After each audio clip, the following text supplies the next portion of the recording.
Hi my friend, in this video we're going to be making a Ghetto Tech House song inspired by Cloonee's song, Sippin Yak. And we're going to find out if we can do this in under 6 hours of in-studio time by using the 80-20 rule of tech house music production.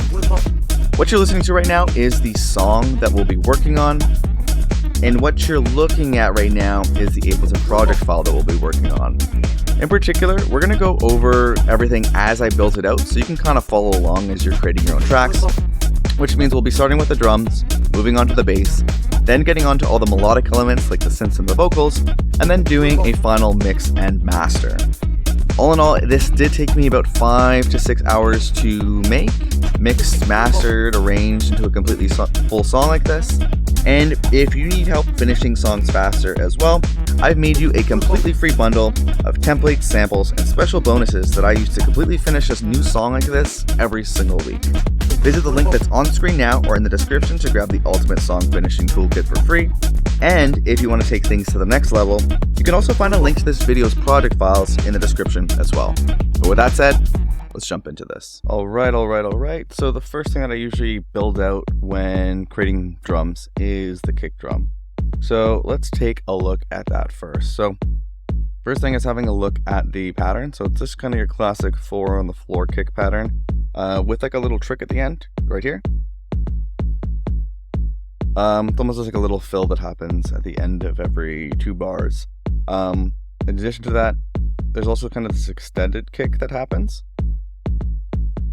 which is kind of cool. So normally they're a bit tighter, and then there's that one that's almost like part of the fill where there's like a longer, more sustained kick happening, kind of part of the fill there, which is kind of interesting, something a little new that I haven't really tried before. That's it. Moving on from the note selection, the next main thing is the sound selection. So what we have here is actually, yes, we sampled the kick drum from the actual Cloonee Sippin Yak track. So right here you can see there's an Ableton Simpler device, and the full track is in there, and basically just found a spot, in this instance, kind of the end. So when doing this, you want to look for, ideally, like have the reference track in your project, and then have an extended mix so you can grab from the intro or the outro. That's where you can find usually a kick that's nice and clean. That's it. Another big tip there is, if you look here, we do have this Cloonee, or I don't even know how you say that name, but it's in there as a reference track, and I've mapped the solo button so that when I press it, I can flick back and forth between mine and the reference track. And so real quick, the idea is to grab a little slice, throw it into an Ableton Simpler, and then what I did is created this rack here called the R kick, reference kick, and it just has a bunch of macros set up so you don't have to do deep diving into Simpler. One of the main things is setting the filter frequency, so removing a bunch of the high end. You can see here, rolled it down to 752 Hertz. But with that said, you also need to make sure that you turn on this filter to envelope feature. So if I turn this off, then that low pass filter is acting like a normal low pass filter, and you're kind of removing way too much of the information. But you do want to remove it because actually that sounds pretty good, but it still sounds a little, there's a bunch of other information going on there. So the idea is you roll it down, bring up that filter envelope, and you're getting that nice kind of punchy kick sound to really be able to isolate that kick nicely. But that said, I usually also increase the volume to velocity. Normally it's around 30%. This just makes that hit a little bit harder. And there's a bunch of other macros here, but in this case, all I'm really doing is I played with the release a little bit to tighten up the sound, and then also added in a bit of a high shelf filter here, just to remove some of the low end, or sorry, the high end, in a way that's a little bit more natural than your common low pass filter. With that said, I did do some other extra little tricks here. So that's one thing, like want to get the note selection right, then you want to get the sound selection right. That's really going to be a big shortcut there. And then also one thing I did was I added on this drum bus, because without it, so if we listen to this and then compare it to the reference, it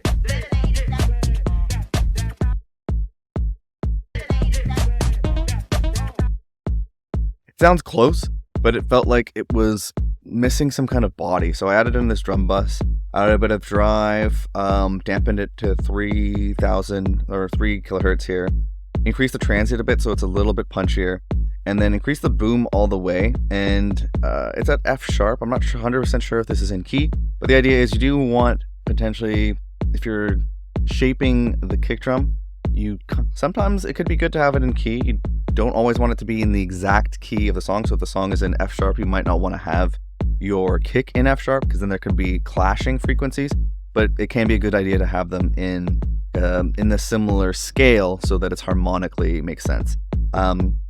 In this case, I just tuned this frequency here to ear, and then dialed back the decay a little bit, so it adds a little bit more of that boominess in the low end to the kick that I feel like it was missing, and then just dialed in the dry and wet there.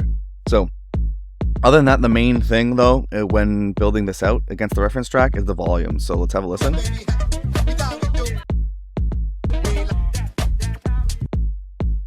I think it's pretty close. Mine might even be a little bit louder, but that's really one of the big tricks right off the bat here. Getting the notes correct, getting the volumes correct, and getting the sound selection correct. That's going to kind of be one of the biggest keys to the 80-20 rule here. Other than that, I should mention that these things like the R kick and all the other channel strip and one knob effects that you're going to see are available in the project file. So if you'd like to download this project file, you can grab all that with the link in the description. With that said, once the kick's done, usually I'm going to move over to snare or hi-hats. In this instance, I did the hi-hats next because it's pretty minimal in terms of the drums, I would say, in this tune. So let's stop yapping and show you those hi-hats.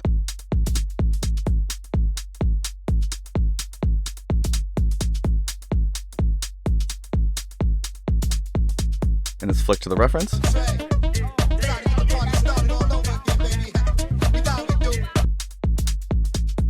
So you can hear it's kind of like a cool, very subtle, kind of skippy hi-hat kind of pattern.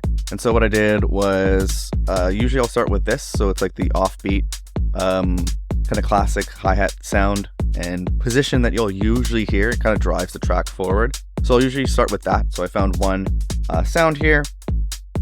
Just flick between the different sounds that I have.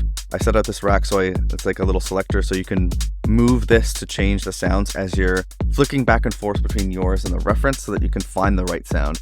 And then kind of started off with that kind of anchor main kind of hi-hat, and then reinforced it here with an additional hi-hat, doing a little bit of play here. So if you see at the bottom, there's some velocities going on this second hi-hat, and then also some randomization, so that it's playing slightly different velocities each time. Just adds a little bit to like the groove and changing things up a little bit. Other than that, the main thing is then I kind of added that skippy kind of element here, and that kind of adds that cool groove and that shuffle. And then I use different hi-hat sounds. It just kind of keeps things interesting. Doesn't sound as straight or rigid. Kind of gives like more of a humanized playing feel, and I think just sounds more interesting. And other than that, the main thing when building out the hi-hats like this is it might look a little complex, but usually I'll build out the first bar or two, and then I'll copy and paste that over and then make a slight adjustment. So you can see kind of near the end fill, things are slightly different. It just kind of creates a call and response and makes things sound a little bit dynamic and changing and different over time. So let's look at the pattern. Next up is the sound. So there's just all these different drum samples that I've found, saved to a library. That's a key there as well. Like building out, you don't want to have to sift through a massive library of hi-hat sounds every time. So if you can build out a suite of hi-hat sounds, particularly against a reference track that you like, it's going to make things a lot quicker for you when you're building out your drums. Other than that, I'm running into my standard channel strip that allows me to very quickly mix as you go. So what I'm doing is just removing a bunch of the low here. Then we're running it into a transient designer, which is a free transient shaper here. And I just mapped some of the main macros so I can just more quickly access them, use my eyes more than my ears, or use my ears more than my eyes rather. And I'm increasing the attack so there's just a little bit more. The transient's being emphasized on the hi-hat, so it's a little bit tighter and punchier sounding, I would say. Then I'm running it into this one knob sidechain, which is just Ableton Saturator, driving this up, which is filling out the sound of the hi-hat a bit. And then that's really it there. So again, main thing is flicking back and forth, making sure the notes, sound selection, and volumes are correct. Next thing I added in was this snare, so let's have a look and listen to that.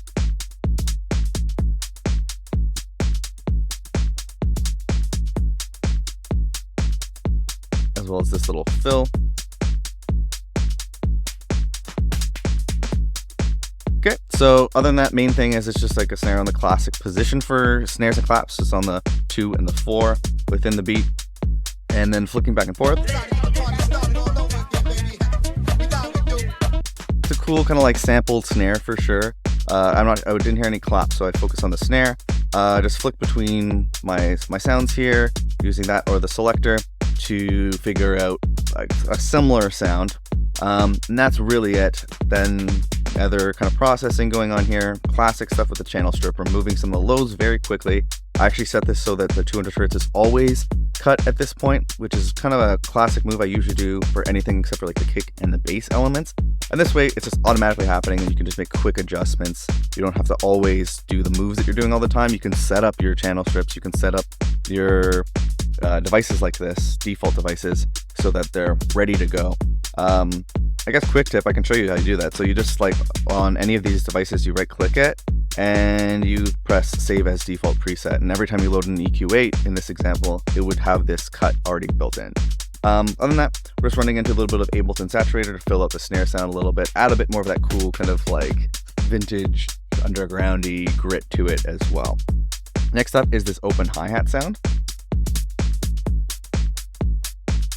Let's have a look at the pattern. So this is kind of reinforcing that the other closed hats, there's a little bit of velocity going on here, so there's some kind of humanization happening. I think if you listen back and forth between this and the reference, there's not as much of a presence of this kind of sound, but as when building up the track, I wanted it in there, so I added this in. So it's just kind of re-emphasizing that main driving hi-hat sound. And then I set it up so that as more of an arrangement trick, if you fly over here, you can see the light colored open hi-hat, and over here there's a darker colored yellow, and that just kind of opens things up. So I'm going to just show you what that sounds like here. More closed. More open. So what I did was just copy that sound over to another spot in the drum rack and then just opened up the sample here. So let me go back to where we were. So I picked a sound I liked, and then there's a little bit of some processing going on here. So what I did do was I tightened up the sample kind of endpoint, which tightens up the sound quite a bit. And actually, let me double check something here. I want to see, did I do that at all? Okay, I did do it maybe a little bit also in those closed hat situations here, you can see. Just, I feel like really the sound here is really kind of super tight. And so playing with either the release or the end sample times is going to tighten up the sounds quite a bit. With that said, let's have a look at any processing. So going into the same channel strip as usual, things were super quick, removing a bunch of the lows, adding in some saturation to fill out the sound a bit. And then I do have this one knob width plugin, which is a free plugin called Wider. Again, I just mapped the common knobs, so it's super quick. And I just dialed in the mono a bit because I wanted the sound to kind of be a little bit more in the center and have less of a stereo sound for this open hi-hat. Then usually once I have built out kind of the core elements using MIDI, so things like the kick, the hi-hats, the snares, open hats, the core sounds of the drums. Usually what I like to do is then reinforce that with different top loops or drum breaks, those kind of things to add some more groove and texture and something interesting to the sound. So let's have a listen to some of the tops that I added.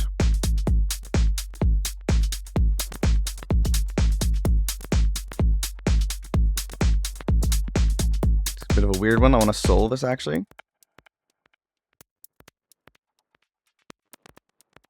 So a lot of that is, there's this cool kind of like minimal house kind of weird glitchy-ish sounds I noticed going on in the track. So I wanted to emulate that. I looked up some minimal tops basically in Splice, found one I like, dropped it in here, did a little bit of cutting things up. And then also, I think if we go to the envelopes, did I do anything funky? Yeah. So there's also this weird like kind of harmonic synth sound that came in at these points here. So I jumped into envelope, switched to clip and gain, and then brought that down so it doesn't come out as much. Little trick there that you can do to kind of customize your top loops and your drum breaks so that sounds that you don't like aren't coming through basically. what I did is then I ran this into Tantra and just found like a cool preset. To be completely honest, this is like a really sweet plugin. I want to wait for it when it's on sale, because then it's like $30 or something, and then it's a really quick like shortcut into getting that cool, minimal, interesting sound. Then removing a whole bunch of the lows, making sure it's not interfering with anything else. Using the transient shaper to remove some of the attacks. Some of the transients were really poking through and kind of sounded annoying, so I ducked that down. And then using some one knob sidechain. So the way that I like to use sidechain is mapping it to an Ableton shaper device with the kind of like the I guess contour of sidechain compression there, mapped to a quarter note, because usually the kick is playing quarter notes, and then just ducking volume. So that way it's just a lot easier. You just dial in one knob with the sidechain to get the pumping effect and move it away from the kick drum, instead of having to map out sidechain compression and all that kind of annoying crap. Then running it into quite a bit of Ableton Saturate to fill the sound a bit, and then this one knob width plugin to move things to the left and right a bit, add some stereo sound, keep the center free. Next thing I added in was this next top loops, which is the same thing, but with a little bit less cut ups. So let's add that in.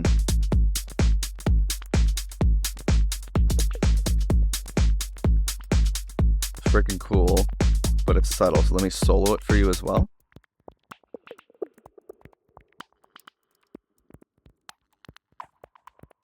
So if you can hear that, really a lot about texture and this cool underwater vibe. And so it's the same sample, it's just cut up a little bit less, and running it into a different Tantra preset.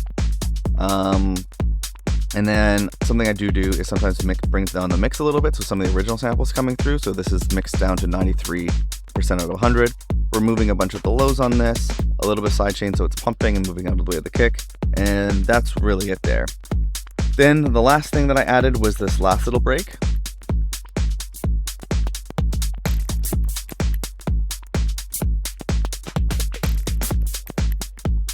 Which I think is pretty cool. Let's solo it out a little bit.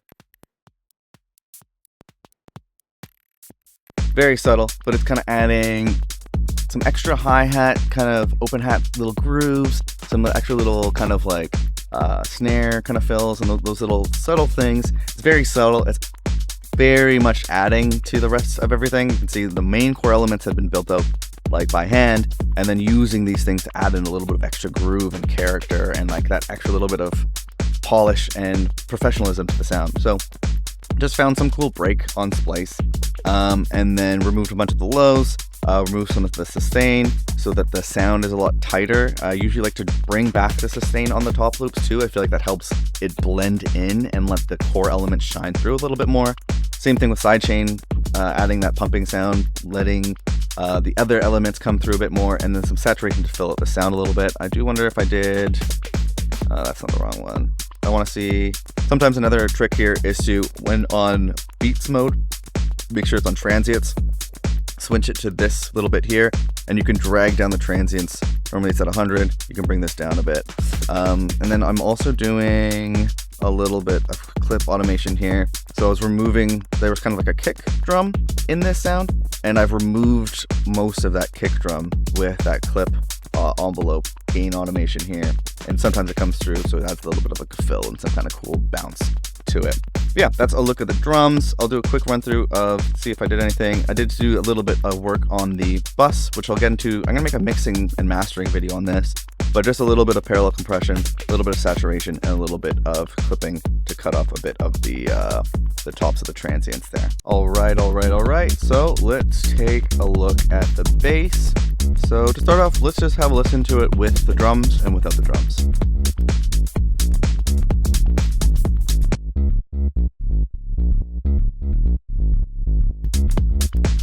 Cool. So first off, let's take a look at the pattern. It's usually the first thing that I'll do. And actually, I'm going to turn off a few of these layers. So when building out the bass, what I usually like to do is start off with just like a sub track. So it's basically just playing a sine wave. It's like a nice deep basic tone, not a lot of character, and this way you can really focus on making sure you're hitting the right notes, you're playing in key, and that the note selection is really dialed in. That's kind of a big tip right there. Now let's take a look at the notes. And so I found this to be an A sharp minor. And basically the way that I built this out was usually starting with just like one bar like this. And then what I did was I actually have the track, of course, Cloonee, Sippin Yak in here, and map the S key so I can flick back and forth. Ours.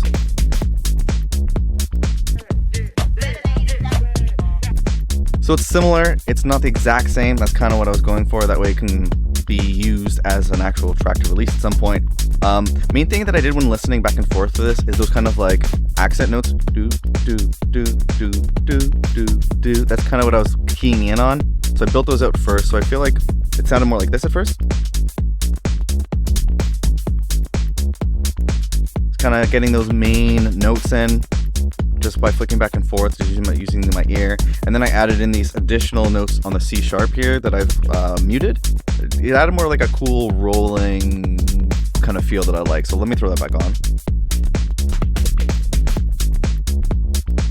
It's subtle, but it adds, I feel like, some weight and some groove to it. And so added that in there. And then the idea, yeah, that's basically it in terms of the notes. Then in terms of the sound selection, what I'm running it into is this thing I've created called a V-sub, and it's just running into operator, mostly just taking care of having a nice pure sine wave for that sub sound. And then there's a couple of extra features on here, so different levels of saturation or drive. So I just build up some saturation here to kind of add a bit more crispiness to the sound, so it adds some character, but also the saturation fills up the sound a little bit more and makes it so it can be a bit easier to hear on things like laptop speakers and poo-poo speakers and that kind of thing. Then we have a little bit of a scoop going on here, so I'm dialing in a little bit at 600 hertz or so. And then there are options to adjust attack and sustain, as well as the decay to kind of tighten up the sound. Didn't do too much of that, to be honest. But what I did do is I have this one knob sidechain here. So what I usually like to do, if you've been following the channel, is instead of sidechaining it to the kick and all that every time, there's just a shaper device set to quarter notes, adjusting the gain on utility. And that way, when I'm building this out, I can just adjust the sidechain with one knob here and just move on and get really quick with it. So that's kind of the idea. Once sound selection is complete and you got the notes complete, next thing is the main thing is really comparing the reference track to your bass and trying to get the volume correct. So what the idea is to flick back and forth kind of rhythmically on time between your track and the reference track and really pay attention to the sub sound. So we're going to try to ignore that high end of the bass and really try to listen to like the fullness and that low end and try to match it with the volume. So that looks and sounds a little bit like this.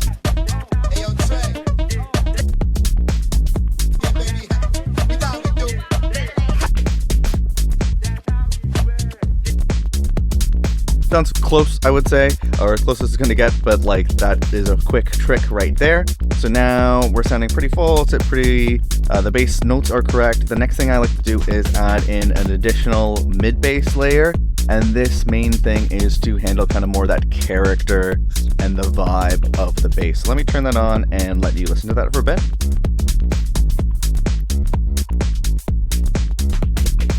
And soloed. So this is what it sounds like by itself. It sounds puny and weak, but when combined with the sub, it sounds full and cohesive. So let's jump into this. So first thing is the note selection. So when it comes to the note selection, a little trick I like to do is on these mid-bass layers, instead of all ins, which is going to look at the MIDI that's on the track, you can set it to a different in. So I set it to subs. So that means that the MIDI track here is automatically routing into the bass guitar mid-bass layer here. And that's why you'll notice that there's no MIDI clips here. And so what's cool about this is it allows you to, as you're building up the song, if you want to make any changes to the bass, that's automatically going to be changed over to your mid-bass layer. So it's all acting as one. You don't have to copy and paste over the MIDI clips a million times, which sucks and is annoying. And then so what I'm doing here in terms of the sound design is, first thing is when doing this trick, I always recommend having a pitch device here, so that if like when the sub sounds perfect at a certain octave, your mid bass might need to go up an octave or down an octave to sound correct. And so instead of having to copy over the MIDI clip and then flip that MIDI clip's octave over, you can just use the pitch device. So in this case, I went up an octave and now it sounds tight. Without it, it sounded like this. Still kind of cool actually, but wasn't cutting through as much and a little too low and grumbly. So just like that, it's cutting through a lot more. I'm running this into a bass guitar sample that I like and I built into a sampler device. If you want access to any of this stuff, by the way, all this stuff is the project files is in the description. So you can extract everything and look at everything a little bit more in detail. But other than that, in this bass track, I did bring down the sustain a little bit to kind of tighten up the sound a little bit so it's tighter against the sub. So a little bit of kind of a cohesion kind of thing going on there. And then I did switch the circuit of the filter to SMP and brought up the drive a little bit there. Then running into kind of the classic channel strip that I like to have as well, starting with an EQ. In this case, we're removing a bunch of the low at probably 200 hertz, 230 hertz. The idea is to remove a bunch here so that the sub is taking care of a lot of the low end and it's not clashing with the mid bass at all. Then a little bit of some trickery going on here. So I used a low pass filter to remove a bunch of the high, and then as well as I think it's here, right? Yeah. No, it was here. And then also using a high shelf filter to bring down some of the high mids in a more natural way. So if you only use the low pass filter, I find it can sound a little bit too dull and unnatural and remove some of the important high end information. So I used a combination of the two in this example. Then after that, running into this one knob width plugin, which is this free wider plugin from Polyverse. And basically I've just mapped the essential knobs so I can quickly reach for the right knobs without having to open DSTs and get distracted by the UI and all that, and just kind of quickly focus and get it done by ear. So bringing in some width here, as well as I monoed it actually, I think is what I actually did here. So wanted the sound to be a little bit tighter and centralized. Then we're running into the one knob sidechain like mentioned before, so it's pumping, it's making room for the kick, and then a little bit of one knob saturation using Ableton Saturator to fill out the sound a little bit. Other than that, the main thing was to dial in this mid bass with the volume while flicking back and forth. Close. Volume is going to really be the fast track to your stuff sounding good. So comparing your volumes against the volumes of reference track is a huge tip there.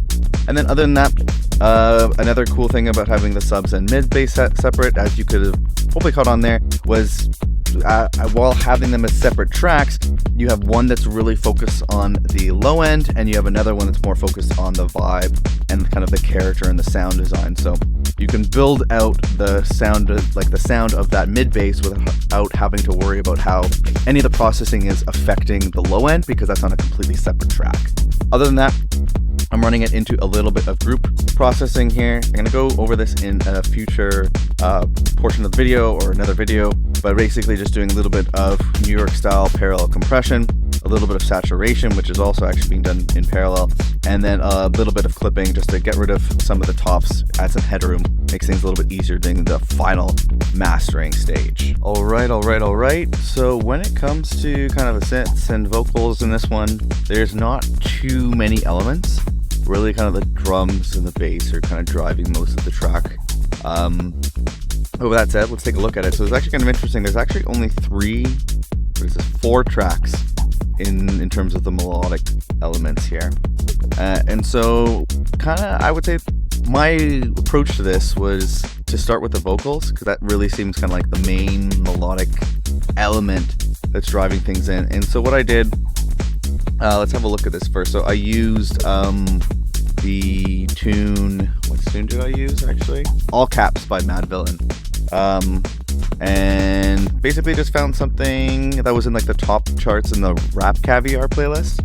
And then I looked up to see if there was an acapella already on YouTube, and I grabbed that. Another option would be to grab any song you want and drop into something like Lala.ai or any of those programs so you can extract the vocal.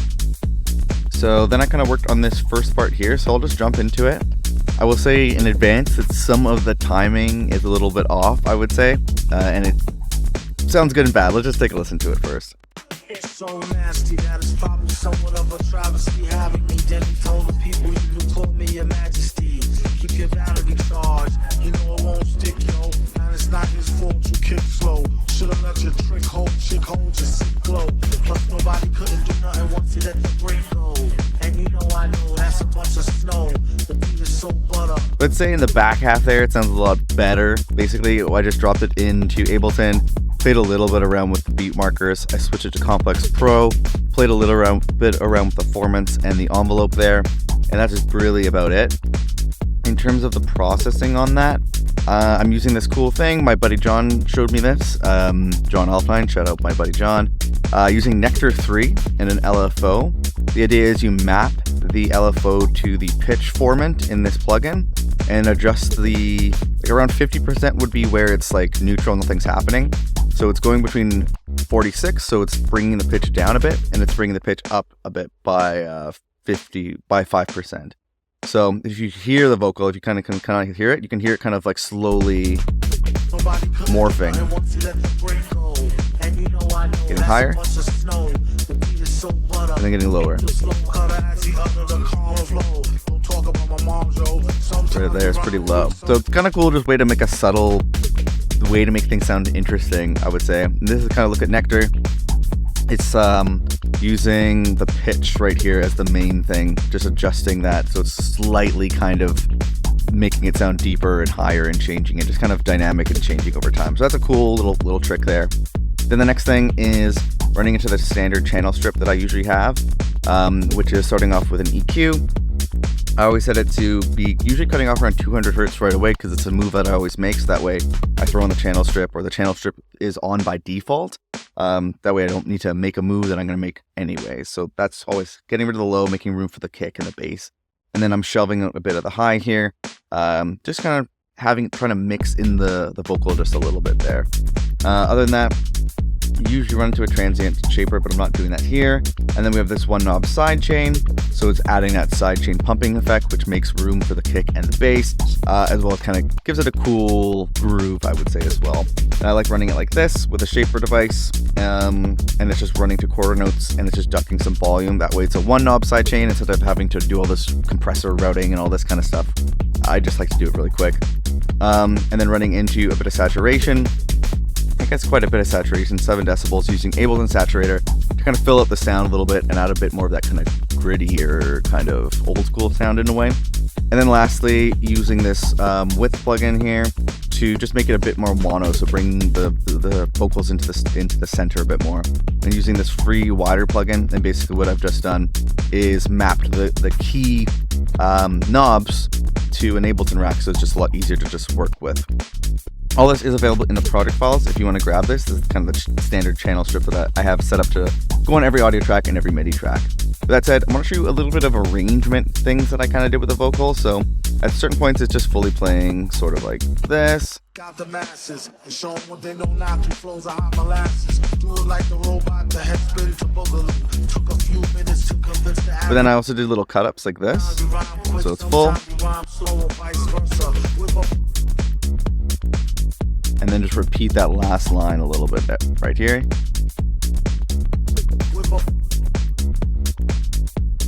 Kind of like a more of an arrangement trick, something I think that's kind of cool to do. And then I want to show you kind of what I did in the intro half as well. So I have just a little cut, like a little chop of the vocal that comes in a bit right here. That weird little it. And then again. And then as the tune progresses,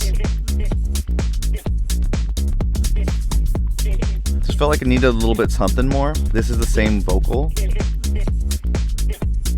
just cut up.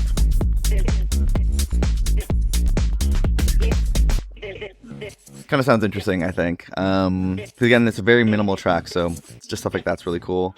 Let's move on to the next track that I added, which was this, which is super subtle. Let me bring it up to the beginning here. It's this.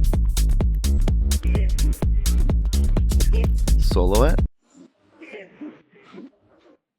So what that is is just another part in the acapella that I found that kind of sounded interesting, and I just kind of threw that in there to add some kind of ambience and some kind of just weird vibes, I guess. So something to fill out the sound a little bit more. I think in these middle tracks you need kind of these little subtle bits to add up. Other than that, we're going to move into the synths, which is pretty simple. Let's drop it in over here, and you can kind of hear in the second drop here.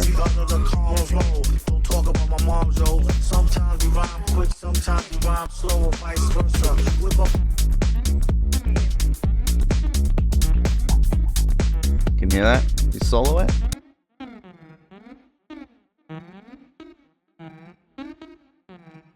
So there's obviously some cool stuff going on here, so let's take a look. So first, the notes is actually just one note playing with a cool little rhythm.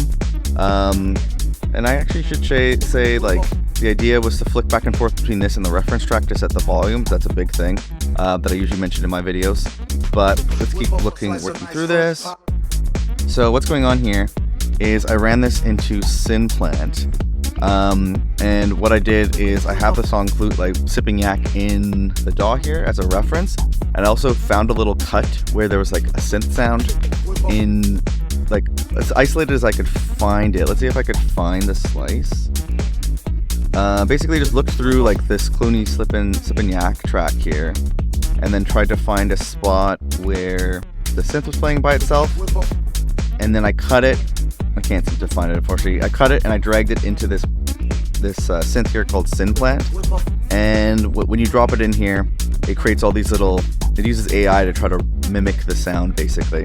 And it's always never exactly like what you've inputted into it, but it sounds kind of interesting and cool.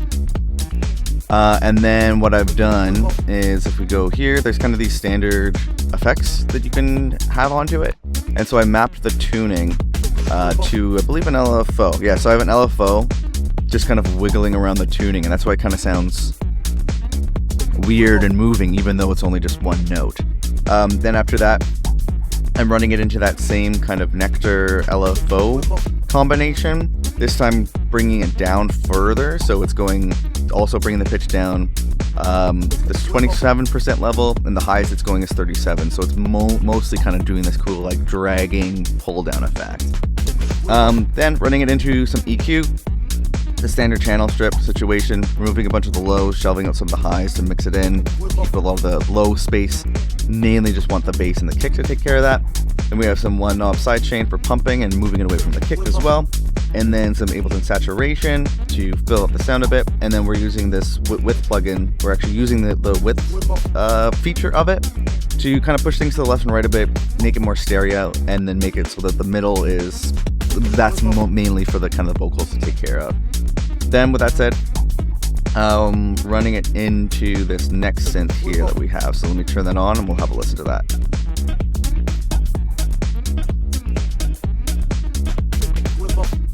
Listen to it solo.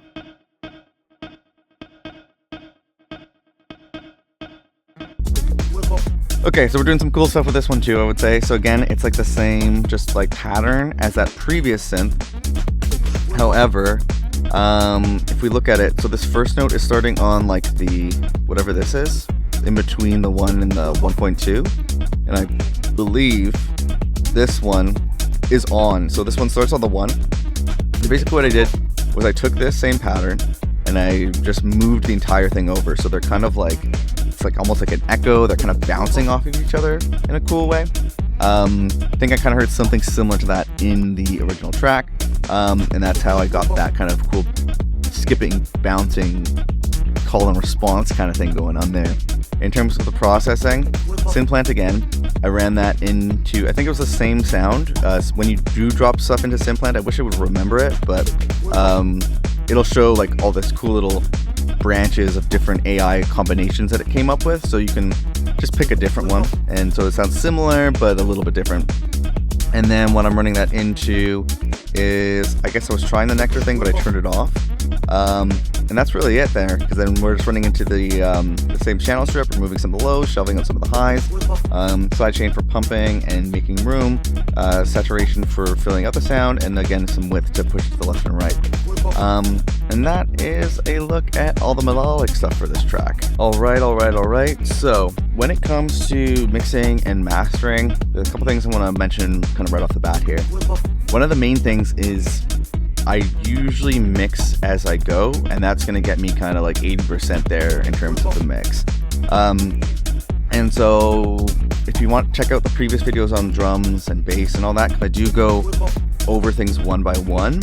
And the main technique really is first picking the right notes, then picking the right sounds by comparing what you're listening to with a reference track. So what I've done is when I press the S key on my keyboard, I can flip between what I'm working on here and the reference. And the idea is to do that to select the right notes, select the right sound so it's similar, and then select the right volumes. The volumes is really going to be the main thing. So with that said, what I think we could do is do a quick run through, starting with the drums, and kind of to show you what that kind of looks like. So usually how I build things out is something like this. Kick first, and so the idea would be to flick back and forth between this and the reference.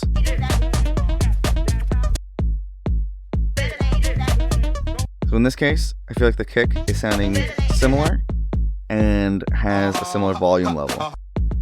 Having a look here, some of the mixes you go stuff that I should explain is, I guess nothing too much on this one actually. If you want to check it out, check out the drum video.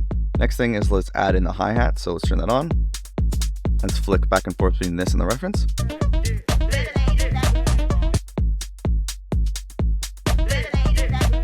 I would say it's similar, but ours could maybe drop down maybe a decibel or so. Let's add in the snare.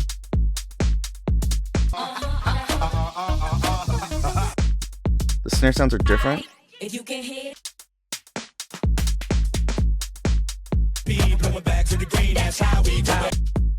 But I'd say the volumes are similar, so that's kind of the main thing. It has the same kind of energy.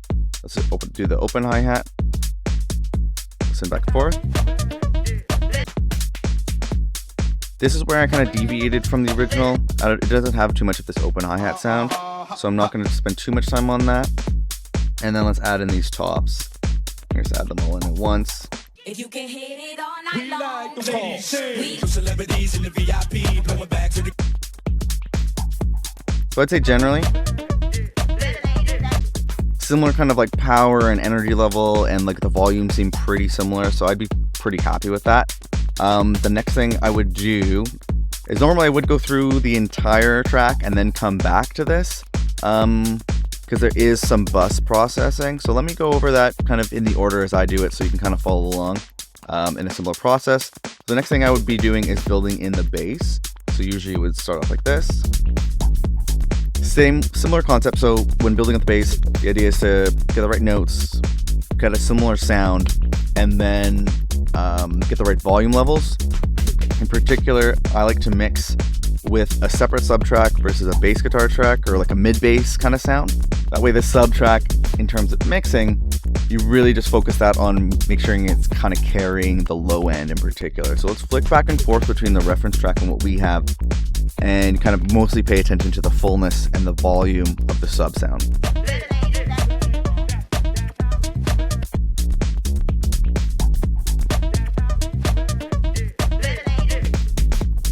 I feel like theirs has a bit more low end. So maybe what I might do here is add a node here and just try to bring up the sub of it. Flip back and forth. Celebrities in the VIP blowing back to the green, that's how we. Just a bit. Nothing too crazy. Small moves here. Try to keep it under 2 decibels, I would say. So just filling out the sub end. And then I'm going to add in the bass guitar, the mid level. And now pay attention a little bit more to that mid sound of the bass, mostly focusing on getting the volume correct. Celebrities in the VIP blowing back to the.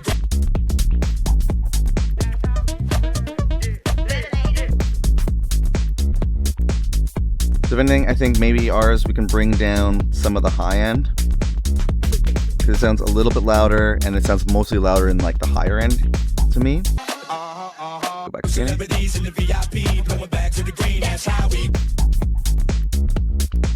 I think that's pretty close.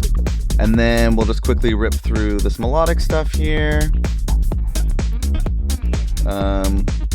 So let's get to a point with the vocals and flick back and forth here, I would say.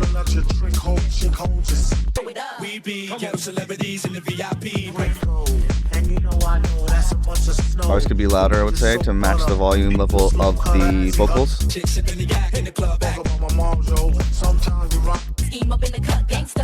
Maybe just a bit more. Cool, now let's pay attention to, let's try to add in the synths.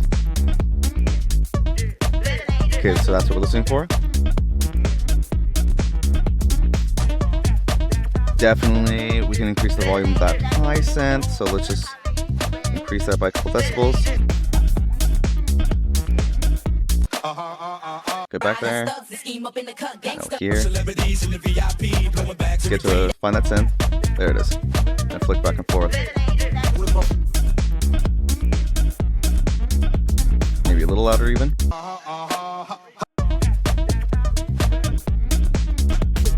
Okay, I think that's pretty good. Might increase the volume of that lower synth a bit more. Cool. So that's kind of the main way to kind of mix as you go, and mainly like mixing while comparing against a reference track. Main thing is the volumes, really. I try not to get into too many like weird little crazy amounts of EQ and anything like that. So then the last bit, first phase is kind of mixing as you go, mostly paying attention to the volumes.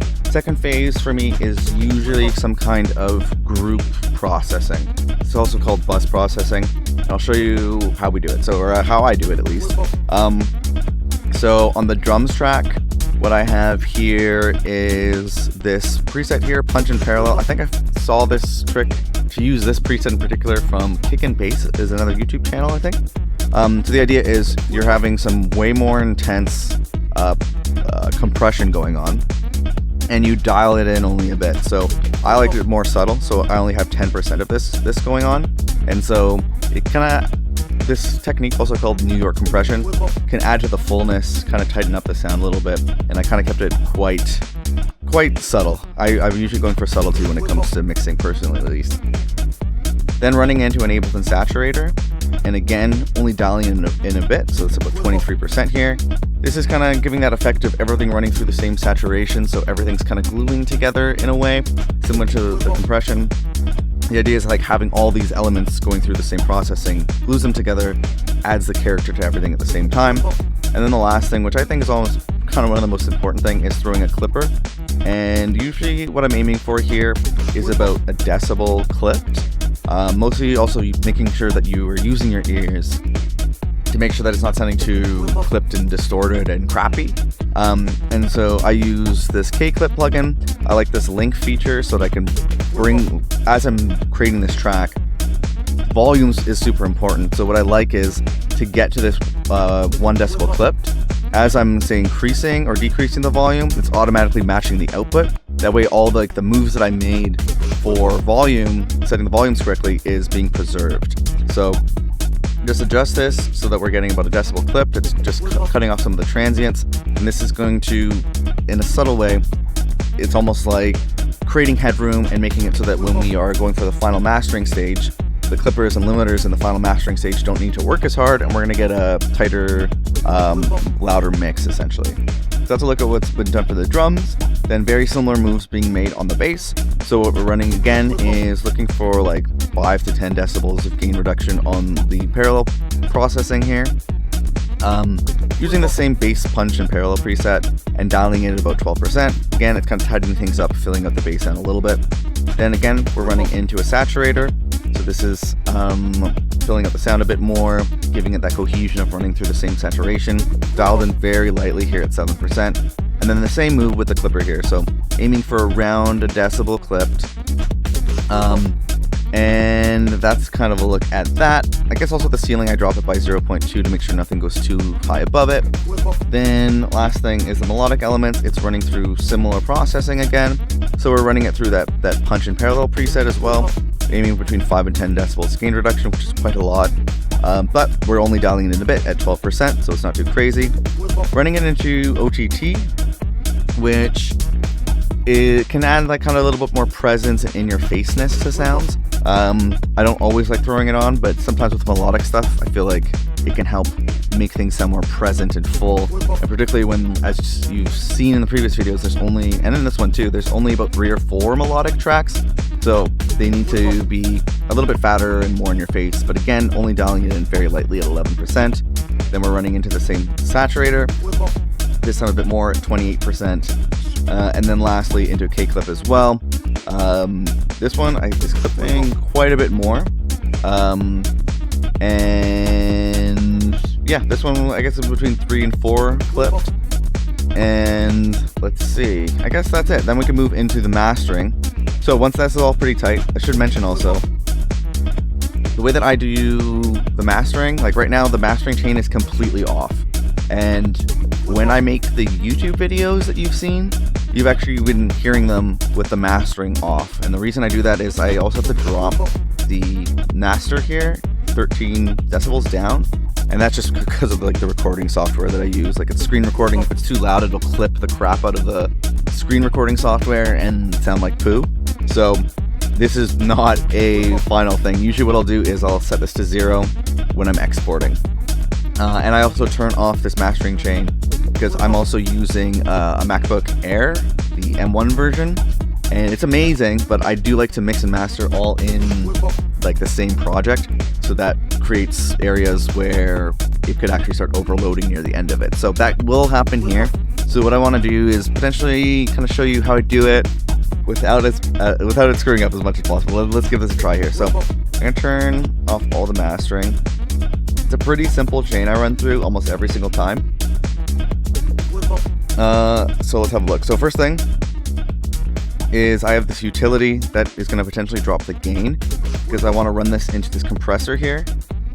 And I'm looking to get the compressor to like just about barely moving it. So the idea is like maybe a decibel of gain reduction. And because I usually I'll mix to to 0 usually for each of these things. Like I don't try to mix like a 6 decibels below or anything like that. I'm just mixing straight up to 0. And because of that, the entire project is quite loud. And so if I don't have this utility, now I'm getting, it sounds, I feel like not good, and it's crushing the compressor. It's a bit of too much. It's like maybe about 2 decibels gain reduction. I'm looking for like less than that. And unfortunately, because the threshold's already all the way up, I can't really control that at all. So the way I control it is by adding utility to just bring things down a little bit to get the amount of compression that I want. Other than that, another cool thing with the glue compressor is you can set it so that it's reacting to, you can add basically like a low high pass filter so that it's only reacting to stuff above that high pass filter.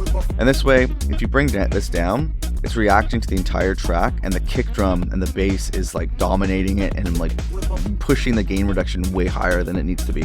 So by adding in a cutoff a little bit there, you can have the compressor react less to the kick drum, and it's going to create more of a less squashed and annoyingly compressed sound basically. And I got that tip from, I think Cosmic Academy had a cool video on that, so shout out them for that. So let's run through this. Now this is where things might get a little bit crazy. So I usually run into this Golfos master with some pretty subtle settings, I would say. So I had the recover to 13%, the tame to 9. I usually bring down the brighten a bit, and I usually bring this this little filter here, so it's not doing its thing to the high end as much, because it could add a bit too much high end. And what this is like, I don't know if it's AI or whatever the heck it is, but it can help kind of like smoothen out the frequencies and make up for any bad mixing that's been done. It's an expensive plugin. It's not 100% needed, so I wouldn't always get it if you don't need to. But I guess on and off you can kind of hear the difference. I feel like it adds like a 3 or 4% increase in the quality, so get that if you want to, but you don't have to. I'm gonna leave it off because things are gonna get a little bit probably sounding like crap if we leave too much stuff on here. So now let's go into the final kind of limiting stage. I learned this series of steps here from my buddy Zach Adam, so shout out to my buddy Zach. So the first limiter we run into, we're aiming for about a decibel of gain reduction. So that was by increasing the gain by about a decibel. You can just see here we're going between 0.6 and 0 and maybe 1. So that's about right. And true peak limiting is off and the oversampling is on, and it's on the transparent stage, so it's not adding it to any too much character to the song at this point. At this point we're already at -9 LFOs, which is pretty good, I would say. But we're gonna go a little bit further. The next thing I usually run into is another version of K-clip. Here we're going for about a decibel of clipped, nothing too crazy. It's all about small movements along the way, so each plugin isn't working too hard. And then last but not least, actually one thing I do want to point out too, the output hits at -1 on that first limiter. And then the output is also set to -1 on the clipper. And then we go into the last limiter here. We're looking for about a decibel of gain reduction again, but this time the idea is to switch between aggressive or modern to decide kind of which sound you want. Aggressive can be a little bit more dirty and like in your face. I feel like I actually kind of like modern a little bit more listening to it in this context, but a little cleaner because quite a bit of grit has been added to the track overall throughout as we've been doing things. In this one we turn true peak limiting on. I can't remember why Zach said to do this, but in the first one it's off and the second one it's on. And then yeah, now we're going, when the track is fully playing, we're at around 7 LFOs here, 7 decibels for LFOs, which I think is pretty good. I'm usually pretty happy with something like that. And then the final output is set to 0.2. So it's just making sure nothing clips and goes over or anything like that. And yeah, that's a look at kind of the whole mixing and mastering chain. It's the first time I'm running through my mixing and mastering in this way. So definitely let me know if anything's unclear, or if I should go into anything into more detail, or if I can make this part of the series more useful in any way. I'd be happy to make that happen. Hi, my friend, Matt from Best Friends Club here. And if you've been paying attention to this super long video, then you've probably figured out what the 80-20 rule is when it comes to building out your songs. The goal here is to get 80% of the result with only 20% of the time, energy, and effort. And because the first key to the 80-20 rule here is to use a reference track, we're making sure that we're very easily hitting 80% of a high quality, professionally made song.